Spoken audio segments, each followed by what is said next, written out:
Pozdrav v novem videu. Mladi v času epidemije COVID-19, katere video snema Mladinski svet Slovenije na pobudo organizacij članic Mladinskega sveta Slovenije in Sveta vlade za mladino. Serija je nastala v tem smislu, da se pokaže stanje mladih v času epidemije COVID-19, da predebatiramo ključne izzive, pa tudi da najdemo mogoče ključne rešitve, ki bi v bistvu spremenile položaj mladih in ga izboljšale, če se bo stanje in ukrepi v zvezi COVID-19 nadaljevali še naprej. Z vami sem danes Dominik Derenčin z Mladinskega sveta Slovenije in z mano je v gostih tudi Eva Bolha, načelnica Zveze tabornikov Slovenije. Zdravo, Eva. V bistvu, Eva, za začetek me zanima tvoja pot, kako si prišla do tega položaja, do načelnice Zveze tabornikov Slovenije in v bistvu bo tem nadaljevala v tem intervjuju naprej z vprašanji povezanimi z mladimi in njihovo situacijo v času COVID-19. Ja, v bistvu sem prostovoljka pri tabornikih že več kot 22 let. Šla sem v bistvu članice, nadobudne prvošolke in sem opravljala različne prostovoljske funkcije. Pred 2 letoma pa sem bila izvoljena za načelnico Zveze tabornikov Slovenije, kar v bistvu pomeni, da koordiniram nekje v operativnem, v vsebinskem smislu organizacijo na nacionalni ravni skupaj z ekipo prostovoljcev in podporo strokovne službe v naši pisarni. Eva, zanima me v bistvu, ko si prevzela to vlogo tabornice in v začetku letošnjega leta ste delali plane za naprej, kako bo potekalo delo tabornikov, kaj se boste izvedli v letošnjem letu. In me zanima, kako je potekalo to načrtovanje in kaj se je spremenilo v tem času, ko nas je nenadno prizadela ta epidemija COVID-19 in ko so se stvari tako rečeno obrnile na glavo. Kako v bistvu ste planirali v tem letu in kaj ste spremenili oziroma prilagodili, da se je dalo potem neke aktivnosti tudi izvesti? Zdaj, v začetku leta smo planirali povsem običajno vsebinsko leto. Je tudi zadnje polno leto pred zaključkom mandata, zato bi se morali v tem letu predvsem zaključevati določene projekte oziroma planirati za naprej. V planu so bila seveda različna izobraževanja in programske akcije, ki jih izvajamo seveda v živo. Potem pa v bistvu že sredi marca, tik pred našo v bistvu letno skupščino, prišla karantena in to je pomenilo, da smo v bistvu ustavili vse aktivnosti in v bistvu naša strokovna služba je šla na čakanje. Predvsem je bila težava v finančnem smislu, ker je bila situacija zelo negotova in nismo vedeli v bistvu, kako bomo lahko leto pripeljali do konca, zato smo preventivno vse naše aktivnosti ustavili, planirane aktivnosti. Seveda pa to ne pomeni, da nismo počeli nič, zato ker se je tako začela akcija v smislu podpore našim članom in rodovom, kaj delati, kako delati, kaj je mogoče sploh v času karantene. Definitivno je to prilagajanje potrebalo veliko inovativnosti in novih idej, da ste se prilagodili in znajdli. Pa v bistvu me zanima, kje ste bili najbolj inovativni, kaj ste spremenili in v bistvu kaj bi se še dalo na nek način spremeniti oziroma izboljšati v tem, kar ste prilagodili. Kot vedno smo v bistvu zelo hitro odreagirali pri tabornikih. Zdaj ponavadi, ko je država v neki krizni situaciji, smo aktivirani preko civilne zaščite Slovenije in v bistvu pomagamo ali pri postavljanju zasilnih bivališč, usmerjeno informiranju prebivalcev in tudi tokrat ni bilo nič drugače. Seveda je bila situacija nekoliko specifična, ker je bilo omejeno gibanje, zato smo se vključili kot prostovoljska podpora tam, kjer so nas v resnici potrebovali in kjer smo bili tudi mi varni. Zato pa smo v bistvu hitro odreagirali preko drugih metod.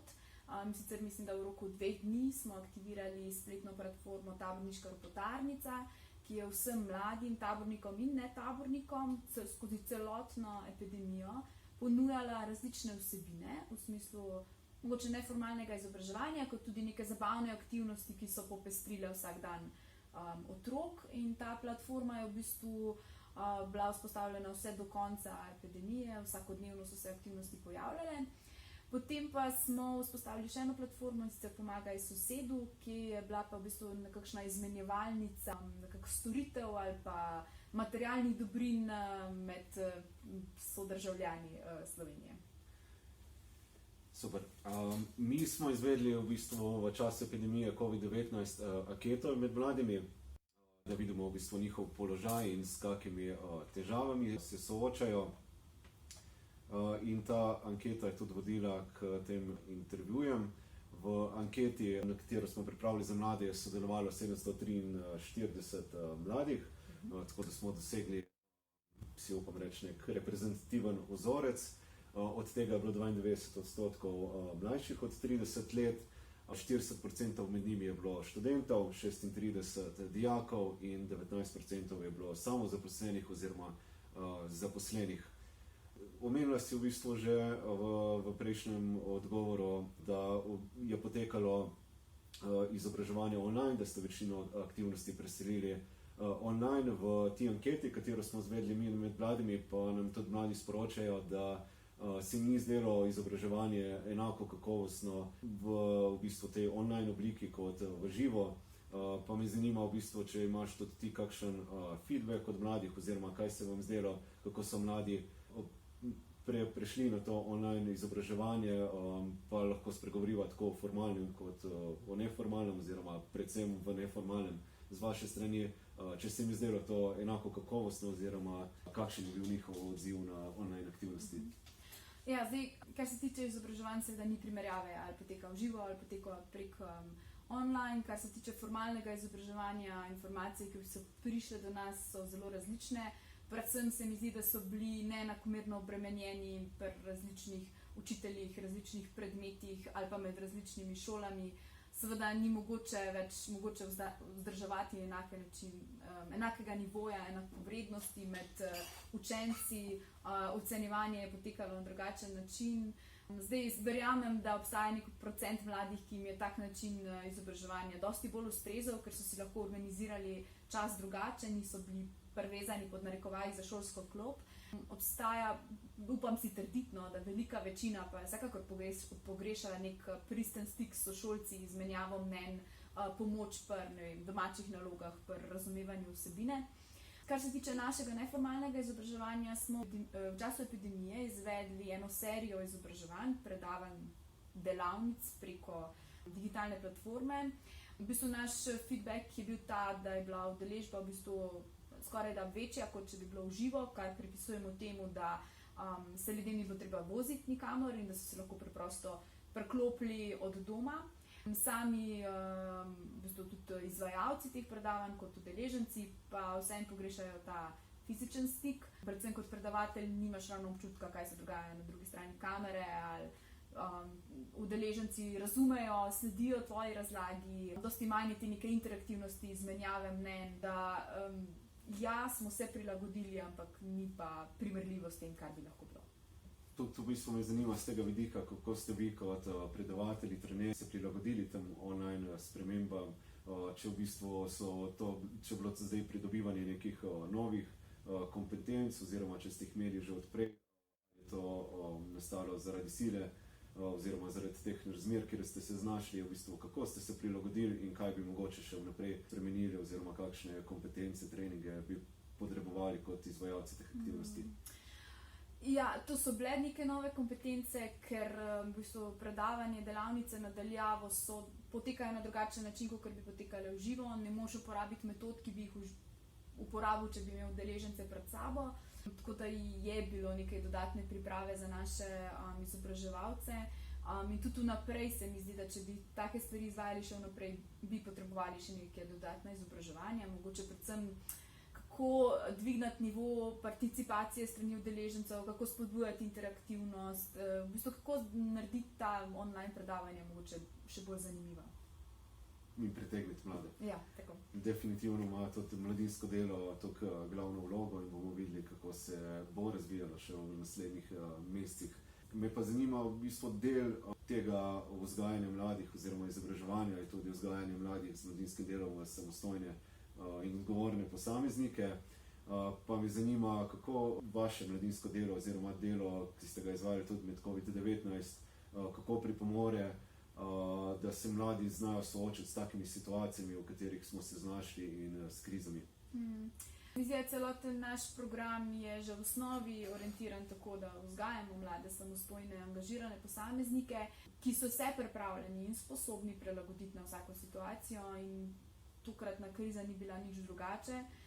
Ne glede na to, kaj smo delali mi na nacionalni ravni ali pa kako smo jim stali v strani, se je velika večina hitro znašla tudi po svoje. Od tega, da so s svojimi člani se dobivali preko digitalnih platform, do tega, da so pomagali v domačem kraju ali ne vem, nakupovali za starejše, ali so ponujali pomoč, mogoče znanje, inštrukcije, karkoli so imeli. Tako da se mi zdi, da vsaj kar se tiče naše organizacije, no, da si upam trditi, da je velika večina z lahkoto prebrodila to krizo. No. Če ne druga, se mi zdi, da imamo eno široko mrežo prijateljev, poznanstev, s katerimi smo lahko malo hitreje preživeli ta čas v karanteni. Zanima me tudi glede taborov, če ste jih, kako ste jih izvajali, v bistvu, kako ste se pri izvajanju taborov prilagodili, da ste upoštevali vse ukrepe in v bistvu kako je potekalo izvajanje. Ja, situacija v taborjen je bila v bistvu zelo dramatična in napeta do samega konca. Zdaj taborjenja so nekako krona našega programa vsako leto. In letos smo se mogoče teh taborjen veselili še bolj, sploh po tej 3-mesečni karanteni so tudi otroci, naši člani, v bistvu vsi smo potrebovali en tak oddih, odklop v naravi med prijatelji. In v bistvu smo že takoj po prvomajskih smo začeli iskati nekako potrditev priporočila NIJZ-ja, kako izvajati na varen način taborjenja, ker seveda različni odloki, ki so prihajali ven, niso direktno nagovarjali naše ciljne skupine ali pa našega tipa organizacije letnega taborjenja. Tako da smo v bistvu v začetku junija, oziroma konec junija, je prišla drastična omejitev števila ljudi, ki so lahko na enem mestu, kar je pomenilo, da v bistvu zaradi pomanjkanja nekih navodil, priporočil je moralo nekaj rodov odpovedati svoje taborjenje, ker preprosto niso mogli prevzeti te odgovornosti. Seveda se je kasneje situacija malo umirila, uspeli smo pridobiti neke dodatne informacije in mislim, da je velika večina rodov taborjenja izpeljala, seveda v prilagojeni obliki z manjšim številom ljudi, dodatnimi varnostnimi ukrepi, tako da smo v bistvu rešili večji del našega poletja. Odlično. Sicer pa nam v anketi tudi mladih so sporočili o tem, da jim je primanjkovalo v bistvu tega svežega zraka oziroma načina življenja, ker so bili v času karantene, so se drževali predvsem noter. Druga stvar, ki so nam je mladi sporočili, povezana v bistvu tudi s temi aktivnosti, je pa tudi mreženje med mladimi, ki definitivno ne poteka enako kot v online obliki. Pa me zanima vaš vidik na to, oziroma kako ste poskrbeli, da se je to varno izvajalo med vašimi aktivnostmi, pa tudi kako bi se lahko v bistvu to dalo še naprej izboljšati, pa poskrbeti za socializacijo mreženja mladih. Zdaj, v času karantene, ker res nismo smeli nikamor, smo se dobivali online, kar ni enako, predvsem ker online je dosti manj govorjenja v resnici, ker vsi malo čakamo, kdaj bo kdo spregovoril in na koncu so vsi sestanki bili hitrej konc. Zdaj, sam fizični stik smo pričeli izvajati takoj, ko je bilo mogoče, seveda z upoštevanjem razdalje, z razkuževanjem in podobnimi zadevami. In v bistvu na tak način razmišljamo tudi vnaprej, da kolikor se da, kolikor ni resničnih prepovedi, da izvajamo naše aktivnosti fizično in tako ena na ena, v naravi, v okolju, ker v bistvu neke spletne variante ne morejo nadomestiti tega stika. Zdaj, če se dotaknemo še malo teh odgovorov oziroma tematik, ki smo jih postavili v anketi med mladimi v času epidemije COVID-19. Ena izmed problematičnih tem je tudi bivanjska problematika mladih in mobilnost. In sicer so mladi se bili primorani tudi izseliti iz najemniških stanovanj, ker bodisi niso bili zmožni plačevati najemnine, so imeli pač druge probleme in razloge, da so se odselili nazaj k staršem. Pa me zanima vaš vidik organizacije oziroma tabornikov na to primoranost mladih, da so se mogli nazaj preseliti k staršem in kako je to vplivalo na njih. Definitivno, da tukaj so mladi v stiski. Če upoštevamo, da velika večina mladih kot svoj vir prihodka za preživetje je v bistvu študentsko delo. In ravno študentsko delo, prekarni delavci so bili prvi, ki so ostali brez vira dohodka v času epidemije, ker v bistvu se celotna industrija in vse povezano s tem ustavilo. Se mi zdi, da nek dom, stanovanje je tista prva stvar, ki jo človek potrebuje, zato da ima nek duševni mir, bomo rekli temu. No. In to, da nekako do 30. leta ne moreš se osamosvojiti, ker nimaš ti možnosti, ali zato, ker nimaš dovolj dohodka, ali pa z drugega vidika, zato ker v Sloveniji preprosto primanjkuje stanovanj, oziroma stanovanja so, pa imajo veliko previsoke najemnine. To pomeni veliko problematiko za mlade, ki se je seveda še poslabšala v času epidemije, ker pač selitev domov, če imaš to srečo, da lahko narediš, je neka rešitev, ni pa neki na dolgi rok, kar bi si človek želel. No. Ja, povezano s tem je v bistvu tudi zaposlovanje mladih oziroma kako so se znašli mladi v času krize, ki so imeli del dohodka oziroma delo, predvsem prekarni delavci. Sama si omenila tudi, da je bil to problem znotraj organizacije tabornikov, pa me zanima vaš vidik oziroma kaj ste zaznali, kako so se mladi znašli in kaj bi se dalo še izboljšati z nekimi ukrepi na področju zaposlovanja. Zdaj, seveda je odvisno od vsakega posameznika, nekateri so mogoče ta čas izkoristili za neke stvari, ki jih odlagajo, recimo kakšna diploma ali pa magistrska ali pa kakšen izpit, seveda. Drugi so se znašli tako, da so šli domov ali pa našli nek drug vir dohodka. Predvsem, kar je v tem času cvetelo, je neko spletno izobraževanje, spletno delo. Zdaj za naprej pa mislim, da je problematika v bistvu že dolgo obstaja in jo je mogoče pač karantena oziroma epidemija sam še poglobila, je pa to, da je preveč mladih takih, ki se kot vir dohodka zanaša na študentsko delo. In da bi mogli poskrbeti za boljše zaposlovanje mladih, za bolj neke stalne zaposlitve, ne enoletne pogodbe, nadomeščanje ali pa neke prakse ali podobno, ki v bistvu ne vodijo v neko stabilno življenje mladih. V anketi so tudi izpostavljeni mladi problem s duševnim zdravjem mladim, izrazili so kot problematiko duševno zdravje mladih in me zanima v bistvu tukaj, kako lahko vi kot taborniki prispevate k boljšemu v bistvu zdravju mladih, recimo v anketi so izpostavili tudi večji občutek osamljenosti in tudi, da jih skrbi skrb za svoje bližnje oziroma za njihove zdravje. V bistvu me zanima vaš pogled na to aktualno tematiko duševno zdravje mladih, kako v bistvu se soočati z njo oziroma kaj lahko vi kot taborniki naredite na tem področju.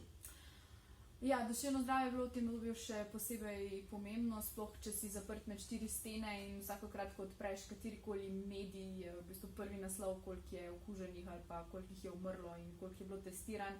To niso neke pozitivne misli, v katerih bi lahko človek funkcioniral. Jaz mislim, da v tem obdobju je bil še vedno najbolj pomemben stik, če tudi je bil nadaljavo prek telefona ali prek videoklica, da je bilo to še zmeraj pomembno. Tako da vse aktivnosti, če tudi niso bile v živo, so tudi pripomogle k nekemu boljšemu počutju mladih. Mi smo se v bistvu znajdli tudi na tak način, pa ne samo mi, verjetno vsi v Sloveniji, da smo veliko več časa preživeli zunaj, na sprehodih, na pohodih, na kolesih, karkoli se je pač dalo početi v okolici doma.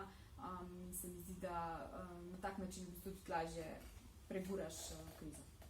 Ja, tudi zdaj, ko smo šla nekako od prej sam negativnih sprememb nekako na pozitivne spremembe, v anketi so sicer mladi tudi poročali, da je bilo nekaj pozitivnih sprememb med epidemijo oziroma na nek način pozitivnih. Ena izmed takih je recimo to, da se je povečala ponudba stanovanj, ker so oddajali manj stanovanj prek Airbnb-a in za turizem. Pri tem pa tudi recimo kot pozitivno spremembo so navedli, da so imeli več časa za družino, več časa za okolje, za prosto časne aktivnosti, pa tudi v tem, da je bilo manj prometa oziroma da so med krizo zaznali manj prometa. Pa v bistvu me zanima vaš vidik na to, kaj so tiste pozitivne spremembe, ki ste jih tudi vi zaznali oziroma če pogledava še ta vidik zdaj, kaj je v bistvu kriza kot taka, kot negativna stvar lahko tudi pozitivnega prinese oziroma kaj se da narediti v tem, da se jo obrne okoli.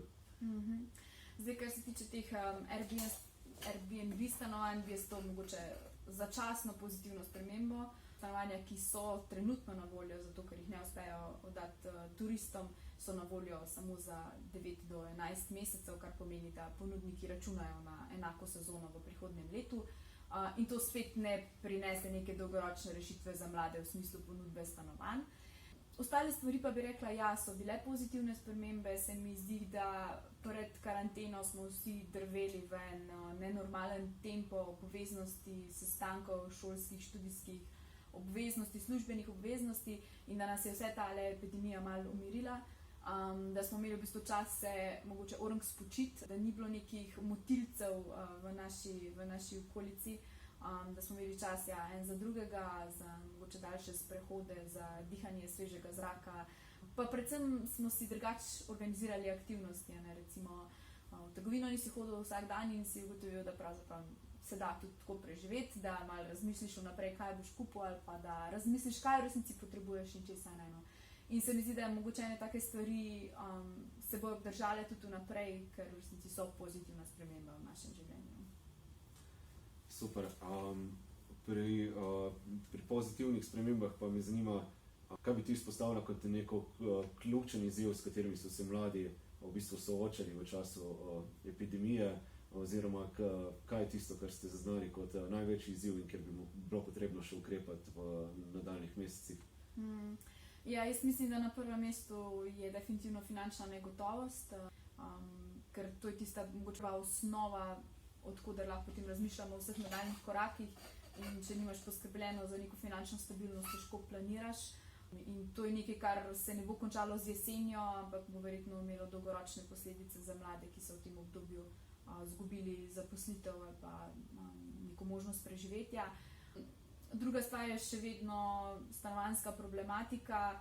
Tako kot sem rekla, ja, mogoče Airbnb stanovanja se pojavljajo na nepremičninskem trgu, ampak niso dolgoročna rešitev za mlade. Stanovanj še vedno primanjkuje in še vedno bodo primanjkovala.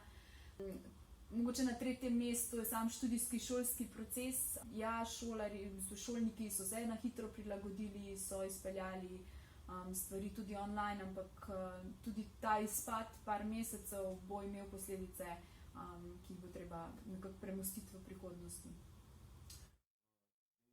Za naprej me zanima,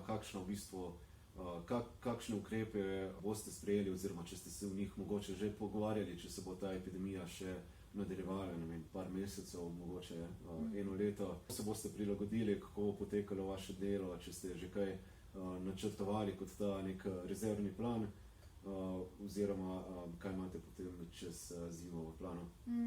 Zdaj, mi vsekakor upamo, da se bo dalo vsaj do konca leta nekako program izpeljati, tako kot smo si ga zamislili, torej v živo z vsemi aktivnostmi. Ker v resnici ne vemo, kaj bo jesen prinesla, vseeno imamo tudi plan B in sicer je predvsem digitalizacija naših vsebin in nadaljevanje z nekimi online izobraževanji, pa predvsem mogoče z podporo našim prostovoljcem, kako izvajati program v teh razmerah, tako da bodo oni varni in da bodo njihovi člani varni.